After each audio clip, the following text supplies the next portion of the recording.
dirt road off a 2-lane past a shot-up county sign. Squeaking of a backyard screen door letting you know that it's The Putnam Personalities podcast exists to highlight the good, the positive, and the inspirational in our community.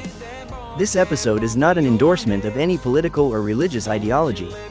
This podcast is a simple interview to get to know our friends, neighbors, leaders, and colleagues on a more personal level. Sit back, grab some sweet tea, and enjoy today's interview. like home to me. I'm glad to have Mr. Quincy Masters with me today from Masters Funeral Home in Palatka, Florida.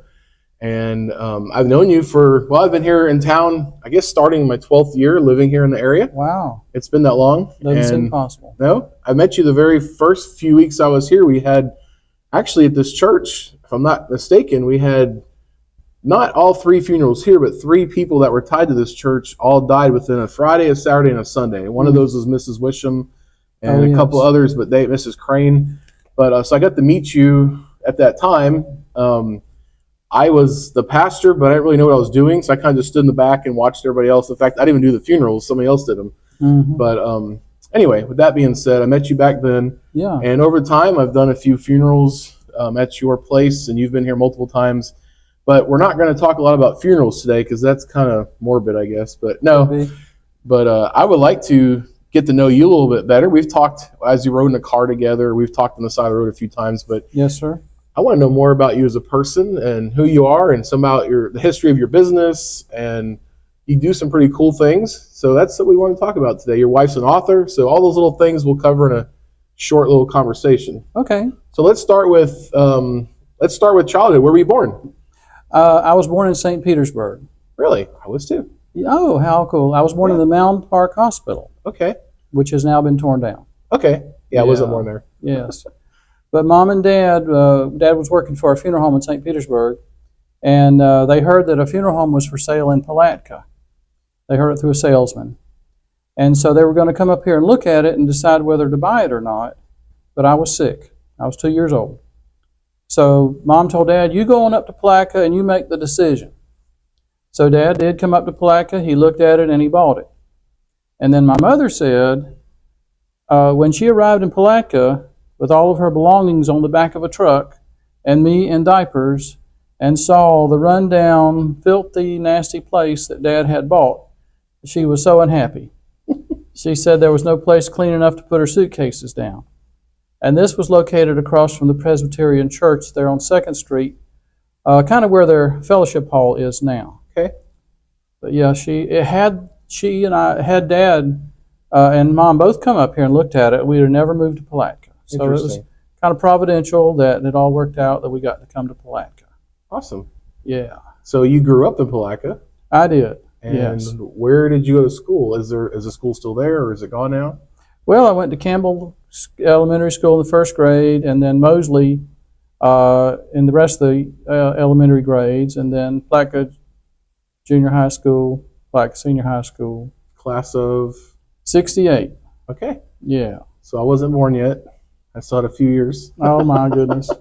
So did you start helping at the funeral home right away, or did you do anything between then and ownership? Well, I didn't really do much at the funeral home until I came back from embalming college, from mortuary science school. Okay. And started full-time for Dad January 1st of 71. So wow. I've been at the funeral home full-time for the last 53 years. Wow. That's really neat. Thank you. So when did the funeral home move to the location it is now? Okay, well, Dad was just renting the property. He bought the building. He bought the business, but it was rented to him. And just a little side note, when he got to Palatka and got settled in, he found out that the former owner had left bills around town. And so Dad went around to the different businessmen and told them, well, when I bought the business, I didn't buy the bills, but if you'll be patient with me, I'll see what I can do. And then over time, he paid off the old bills. Nice. But anyway, after he'd only been here a couple of years, the folks that owned the building sold the property to the Presbyterian Church. And so Mom said even though they lived in several places around Florida, even though they'd always pay their bills, no bank in Palatka would loan them any money to buy a property and build a new building. but they were able to get the first small business administration loan in the county, and were able to buy the property there on Crill Avenue, and that was done in '56, and then he opened there around March 1st of '57, there on Crill Avenue. Awesome. And he bought it from Lula Brooks, who was a devout Mormon. Okay. She wanted the Mormon church to have the property, but they turned it down. They thought it was too far out of town. And so Dad ended up getting it. Awesome. Yeah. So that, I don't know if you call it a horse and buggy or that carriage that you have on display, Yeah. was that actually used in the earlier days, or is that something you apprehended later? Well, it was used in the earlier days, but not by us. Okay. Dad saw it advertised in a funeral director's magazine in 1973. And so he called the people up in Kennesaw, Georgia, had a funeral home up there. And this conversation went something like, well, Dad told him, I'll be up there Friday to look at it. And they said, well, we've got somebody coming on Wednesday to look at it. Dad said, I'll be up there right now. He wanted that, and he got it. And then when we remodeled, it was placed out front of the funeral home, I think around 1976. How old is that thing? Maybe 170 years old. So interesting. I don't know if you know this, but Kennesaw, Georgia, there's a museum there, Yeah. and it's a train museum, and it's Oh, called okay. The General. And Disney actually did a movie called The General, and it's Yeah. if I remember the story correctly, because I've been there many times, I can't remember all the details, but anyway, it was a major deal during the Civil War where a train was stolen, and they were hiking it up through like Tunnel Hill, Georgia, and all those areas. Mm-hmm. And anyway, but now the train sits in Kennesaw in the museum. They really built it up. It's really nice. So it makes me wonder if that thing had carried some Civil War Might have. people at one time who might have been part of that situation. Who knows? Who But knows? interesting. And I've been told it's more of a collector's item because it's got the rounded glass doors in the back. The back doors are rounded. And also somebody came and looked at it and said, well, this is a nice one. This was used in the East. It was probably used around Atlanta. Okay. But he said, this is not the typical funeral carriage you'd see out west. Those were more plain type carriages. Awesome. Yeah. Anybody ever try to steal it? No. It would probably be noticeable going down the highway. That might be, yeah.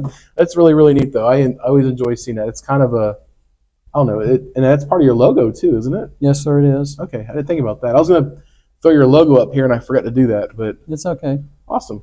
So when did I'm assuming your mom and dad have both passed on? They have. Okay, when did they pass on? Dad died in '88, Okay. so I've been running the funeral home for like the last 36 years. Okay. And Mom died in 2009. Oh, wow. Yeah. Okay, right before I came. So you graduated from Interlochen High School? Oh, Palatka. I'm sorry. Palatka High School. Yes, sir. And were they Panthers back then? What were we?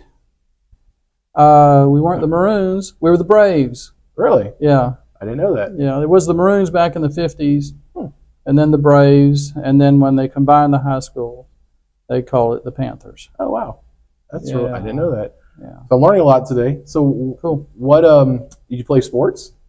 I just enjoy running and hiking.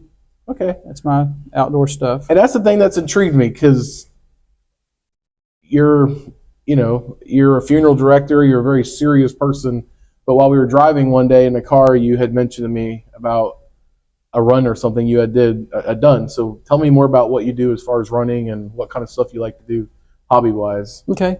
Well, back when I was in my 20s, I figured, what I do is kind of sedentary. It's not very physical. Right. And so I said, I think I'll start running.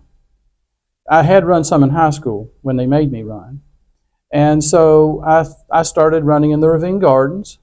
And my first lap around the ravines, I was so tired when I got to the waterworks, just walking wasn't good enough. Sitting down wasn't good enough. I had to lay down. I couldn't even hold myself up. And so each time I got progressively better, and it was a nice feeling of accomplishment when I made it all the way around without having to stop. I just kept building on that and building on that. And I didn't run my first competitive race till I was 51. Wow. So I've been just jogging casually for a number of years and got into the running competitively type thing. And now I've run hundreds of 5K races, Really? which is 3.1 miles. and a number of 10Ks, I've run the 15K a number of times up in Jacksonville, the Gate River Run. Okay. And I've done 9 marathons and 1 ultra marathon. Now, what's an ultra marathon? I guess more than a marathon. Okay. And a marathon's 26 miles. And so I did the 1 ultra, the 50-mile race in the Florida Keys. Wow. 9 years ago. So the Florida Keys is Florida Keys. Okay, I'm thinking Everglades. I was thinking No. the Florida Keys. Okay, different, but Yes. still south and hot. Yes, so where sir. do you run at there? Do you run mainly on road or Yeah, beach, they or? have a pedestrian walkway a lot along the highway for a number of the miles. Okay. Most of it's on this pedestrian walkway, bicycle route. It's a little paved trail right alongside the road. But then sometimes, at one point, it was like 11:30 at night or whenever it was, and I'm running along a busy highway on US 1 on a Saturday night, not feeling real safe. Right. But with the help of the Lord, I made it. Good. And What time do you start a race like that? that race started about maybe 9 in the morning, and I finished up maybe 1 or 2 in the morning. Really? It was like there was a 16-hour time limit, and I finished it with 5.5 minutes to spare. Wow. But I did not want to go to all that trouble and have DNF beside my name. Did not finish. Right. So Have you had a few of those? no, never had one. Really? Yeah. That's respectable. Thank you. But in that race, at the 40-mile mark, they had tables, they had chairs, they had food, and I'd been calculating with my watch about how much time I had to spare, and I decided, well, I've got 10 minutes. I'm so tired, I think I'll just sit down for 10 minutes and have a little something to eat and drink. Well, that was the worst mistake I could have made because my body started shutting down, and that was the hardest thing I ever really did, to get up out of that chair and run another 10 miles. But I did. You did? Yeah. Awesome. That's pretty neat. So a lot of those races, now, do you do trails as well? Or you do, because I thought you talked about you did some trails as well? Yes, Like the I do Florida trails. Trail, or what kind of trails have you done? Well, actually, I ran a race Saturday night in the Green Swamp Wilderness Preserve, which is near Dade City. It's a 30K. Oh. And for all of our non-metric friends out there, that's a little over 18 miles. Okay. And part of that was on the Florida Trail. Okay. And I've run that race 3 times now, and it starts at 7 in the evening. So about 8:30, it's good and dark. It's getting dark. And so you have your headlamp, and he has the little reflective ribbons along the way, and you just follow the reflective ribbons down the dirt roads or on the Florida Trail, or parts of it you just run through grass to get to the finish line. So this sounds more. This sounds more just like running for fun. There's a lot more like running in the dark in the woods, Yeah. with a headlamp and Yeah. reflectors. That's a challenge. That adds a whole new dimension. It I didn't is. know you did all that. That's And part pretty of it cool. was running through water, except this last time things had dried up enough where you didn't run through water, except we got rained on pretty good, and so I was good and wet anyway. My feet did get wet from the rain. And a close lightning pop, but thank goodness everybody stayed safe. Do you change clothes at all along the way, or you stay the same? I kind of dried out over time, Okay. because it's like 5.5 hours. My goal was not to come in last, which I Right. did the first year. Right. And so I actually did it about half an hour better than I've done in the past, which is a nice feeling of accomplishment. And you have like no military background, nothing No, like that. At sir. all. So I'm impressed with the endurance, though. I walk 3 miles a day out here out Good front. for you. And I can't tell I walk it, but Well, sometimes after 3 miles, I'm about pooped. yeah, well, yeah, it can only help you. Yeah. So interesting. So do you do any of the trails in this area as well? Well, I started walking the Florida Trail, and I've walked as far north as the Goldhead Branch State Park. Okay. And now each time I walk on the Florida Trail, I walk a little bit farther south. Okay. And so I just got out of the Kissimmee Prairie Preserve State Park, I think it's called. Okay. And I actually, last year when I tried to finish this section, I ended up having to call 911. I got off the trail.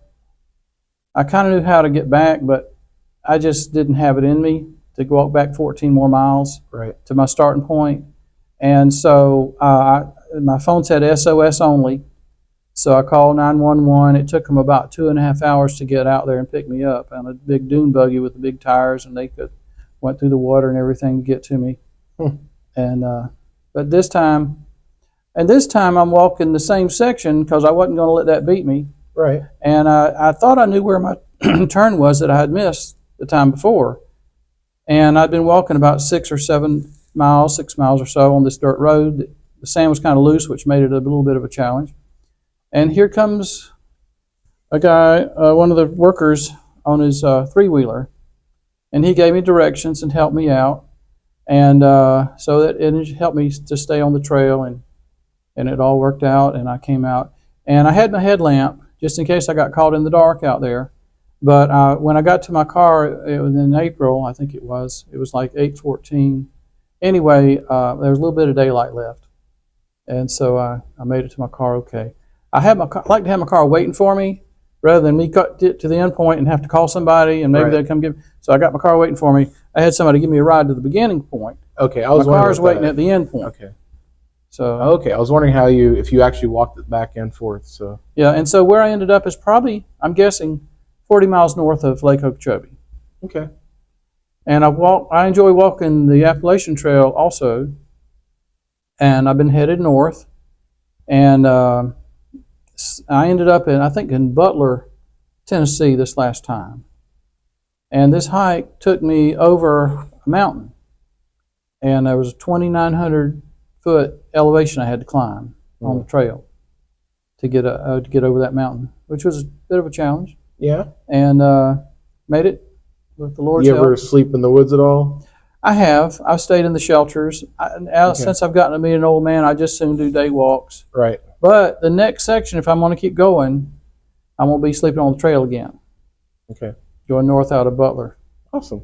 Yeah. That's interesting. Like, those are things that I would never expect out of you, just your demeanor normally, and that's pretty honorable. I love that. Love to hear those stories. Have you ever come to face with something that you would consider dangerous on the trail, like an animal or a person that was crazy? Yes. I was coming into Irwin, Tennessee, and headed north, and I heard these dogs barking. I said, "People out here have dogs? I didn't think people lived out here in the national park." And then it dawned on me, wait a minute, those aren't dogs; those are coyotes. Oh. And then I heard them bark, and the barking got closer and closer. And then it sounded like the barking was just around the curve on the trail. So I just turned around, and I walked back to my starting point, and I called my ride up and got them to come back and get me. Well, I wasn't going to let that whip me, so the next time I was on the trail, I just walked that section. There were no coyotes or anything, and I never saw them, but I sure heard them, and it sounded like they're just around the curve, and I just couldn't take that chance. Wow. We had I don't hike much at all really, but we took some teenagers up to Gatlinburg it was in 2020.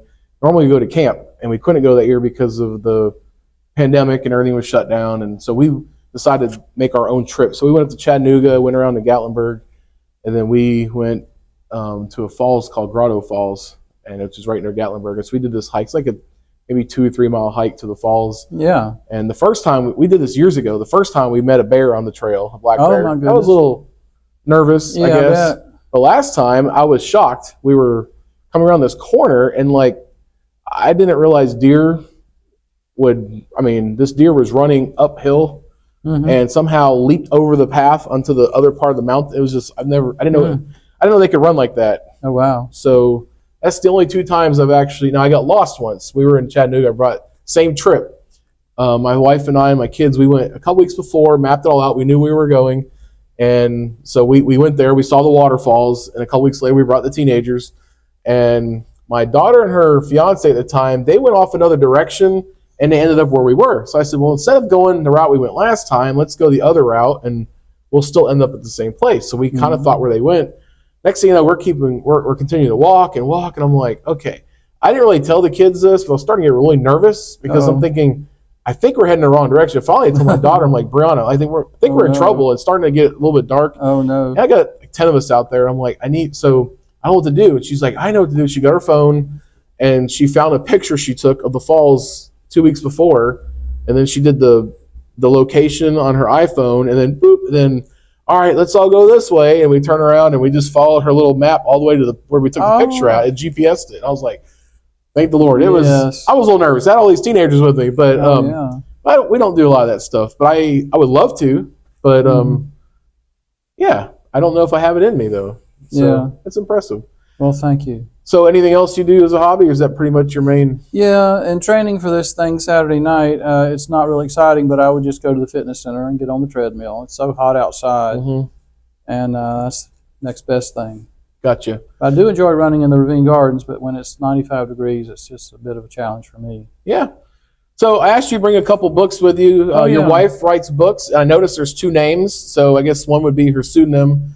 Right. Is it Maeve or Mauve? Maeve. Okay. And is there a reason she uses that name? Well, the other books are a different genre. Okay. And so this book she came out with is about vampires.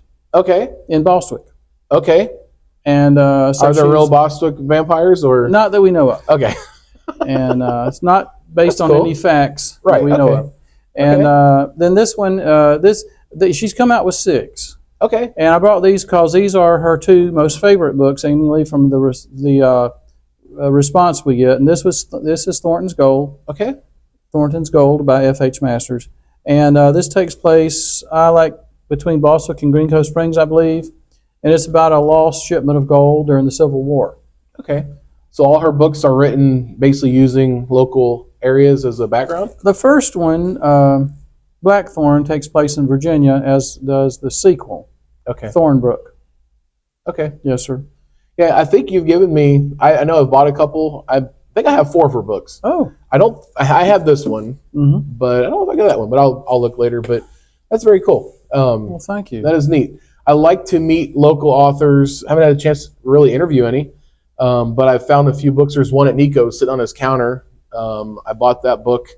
There's a guy that lives in Fort White that also has written a book. He used to be a FWC officer, and he shares some of the stories about being on the trails. And so I've got that book, and I got a book called, I don't know what to think about this book yet, but it's called Barbaric. It's something Age of Barbarism or Age of I forget. Anyway, but it's a history book about this area, and I don't know I think it's Age of Barbaric. Anyway, it's a history book about this area. So I have not read it yet. I've read some. Read like the first chapter, but yes, sir. I don't know if you ever heard of that one or not. But no, I don't believe I have. Yeah, so I'm interested to pick up local things like that, and one day I might have a little shelf with them on there, so we can talk about them more. But very cool. So we talked about your childhood. Talked about your wife writing books. We've talked about your trekking and your trail walking and running. That's pretty cool. Thank you. Talked about the funeral home and the old carriage. So what else? What else can we talk about? Oh, I don't know. What's interesting? We can talk about the horses just a little bit that he has out that Dad put out in front of the carriage. Okay. Just a little tidbit of information. He was wanting something to put in front of the carriage, get some horses. And so they're made of fiberglass. Some people think they're stuffed. Okay. And they're not.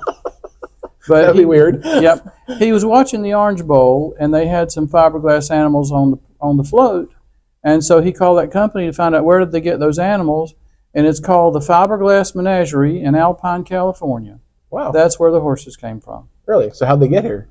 I don't know. You didn't ride them? No, they haven't shipped here? Yeah. Okay. I don't know if he went and picked them up or No, sir. But that's one little tidbit of information. Awesome. Yeah. So one thing I want to bring up too, I thought would be interesting for a brief conversation. So 2020 hit us all differently. As a pastor, I had heard that there was a church in California where the government had stepped in and said, and this won't be political, but the government stepped in and said, you got a large church, you can only have this many people on Sunday, and the pastor's like, whoa, wait a minute, like, excuse me, And so I had heard this, and I was like, that's just maybe California, whatever. And but we had at our church here a pastor's fellowship. We had about 30 pastors, and I said, just to let y'all know, this is what I heard in the news, and be alert that something might be happening. And most of the pastors looked at me and kind of laughed, like, sure, yeah, whatever, like a conspiracy theory. But 2 weeks later, really, everything kind of hit the fan, and I had to navigate through something like other pastors did that we never thought we'd have to navigate through. And during that time was tough. Like I mentioned, we canceled our youth trip.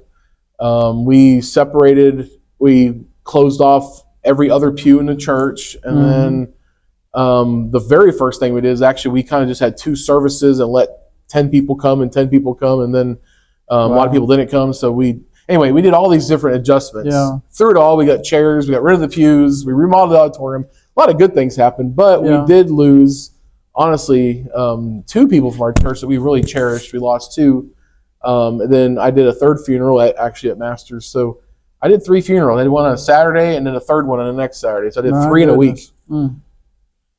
And so for me to navigate as a pastor, I think it was a rough time, and I'm praying we won't have to go through that again. Yes. It was a sad time. Like I said, we lost some Mr. Bob Dowling, and then Miss Sonia. And so we lost some people we love dearly. But I know that while we were going through that, you were going through your own struggles. The funeral homes. So what happened with y'all? Well, we were all challenged, Mm-hmm. and it was just lots and lots of work, no life, just working, no home life hardly. And at one point, my embalmer came to me and said, "Quincy, you can't take any new business. We don't have room for another body." And that's when we turned our casket selection room into a morgue and held the bodies there until they could be disposed of either by cremation or burial. And like my cemetery crew came down with COVID, and so we were having to rely on the burial vault company to open the graves for us.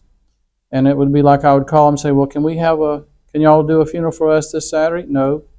We're all booked up, maybe next Saturday." That sort of thing. So we might be holding somebody 10 days or 2 weeks just to get them buried. And so anyway, but it all worked out. And I think at one point I walked through the funeral home and I counted either 28 or 29 deceased that we were holding until we could take care of the disposition. So it was a real challenge. With the Lord's help, we made it through it. The challenge to lose a loved one at all. Yes. But I'm sure walking through that room, you might have seen people that you knew personally, maybe more than one. Probably so. It's a difficult thing. Yes, sir. We did make it through it. And I'm like you. I pray we never have to go through anything like that again. Yeah. I remember those days. It was definitely difficult. Navigation was interesting because we were always trying to figure out. I'm sure, like you mentioned earlier, you have a funeral home magazine, which doesn't sound exciting to me. But we have, a pastor's group, and we were talking on the phone and Zoom calling and like, what are y'all doing? And if you do that, what about this? And it was a constant. And then every week was something new because the news was always, science was always changing and everything else. So, but I've always appreciated your professionalism. Thank you. I've done funerals at various funeral homes here and other places, but I've always, for some reason, Masters always felt like stood out amongst the rest. Oh, I appreciate that. Yeah, and I think you guys have always been first class. Thank you. I had a good teacher. Good. My dad. Your dad. Yes, sir. So what are your plans for the future? As you're getting older, do you have somebody already that you have like you're mentoring to take your spot, or that's not something you've thought about? Well, I have thought about it, and I just if placed it's private, you don't have to. No, it's not private. I've just placed that in the Lord's hands. He knows. He was, who's going to take this over? I don't know, but God knows. Yep. I put it in His hands. How many staff do you have at your place? Oh, maybe 4 full-time and a bunch of part-timers. Good. Help us make it all happen. Now, the guys that dig the holes and stuff for the different places, do they work for you personally, or they work for another company, or how does that work? They work for Palatka Memorial Gardens. Okay. And that is owned by my sister, Madeline. And so when I need a grave open anywhere, that I call them, and they come and do it, and then they send me a bill for it. Okay. And now some cemeteries have their own crews. Okay. But none in Putnam County except Memorial Gardens, which they are the crew for Memorial Gardens. So like Hollister, they would come out here to Hollister and dig for you. They've been out here many times. Yeah. Okay. Yeah. Very good. Good people, but they did come down with the COVID when everybody else did, and and then there was part of the challenge. Now you have a wife. You said you have any children? We're blessed with 4 children and 6 grandchildren. Your kids still live in the area? Or they? One's in Gainesville, and the rest live out of the state. Okay. All my 6 grandchildren live out of state. Okay. You get to see them from time to time? From time to time, that's about it. Yeah, my little first grandson was born, and my son-in-law is a magician. He does first of all, he made my daughter disappear, and then Okay. but he brought her back too. Okay. That was good. That's good. He does. He actually cuts her in half, and then he does make her disappear. So he does those things too. But he chains her up and puts her in a box, and then switches places with her. So they did them here. They did it at the church. It's a ministry, so they actually go to public schools, and they do bullying. They don't do bullying. Sorry, they do speeches on bullying. In fact, this year, hopefully, we did interlocking already. All the schools interlocking, and our goal is be in Palatka. I think in November we got to start talking to the teachers, or the principals.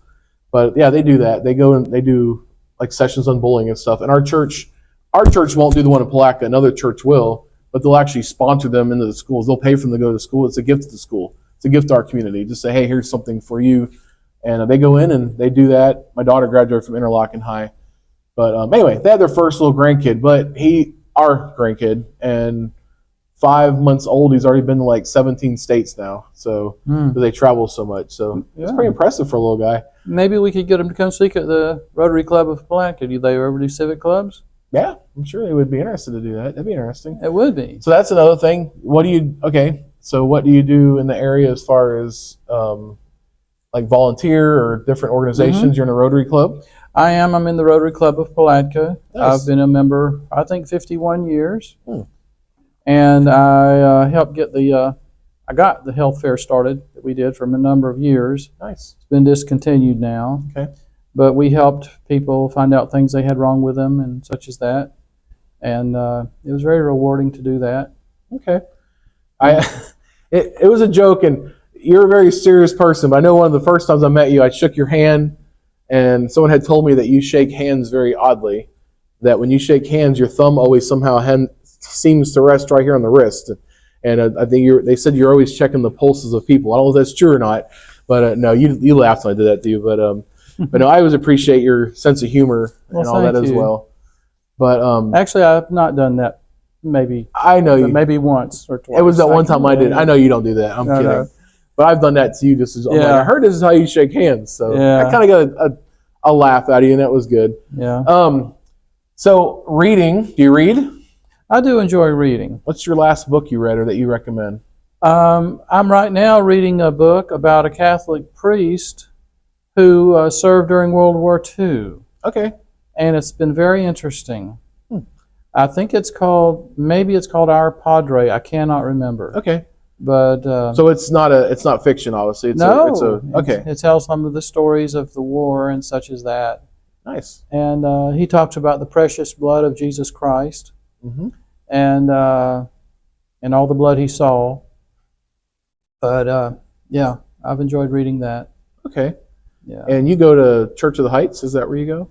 Yes. Okay. I thought that's where you went. Yeah, and I've also enjoyed reading a couple of the Marjorie Canaan Rawlings books. Okay. Yeah, I can't think of the names of them right now. The Yearling, for sure, is one of them. Yeah, that's one. And then Cross Creek is the other. Yeah, that's the other one. I have both. And there's others. Yep.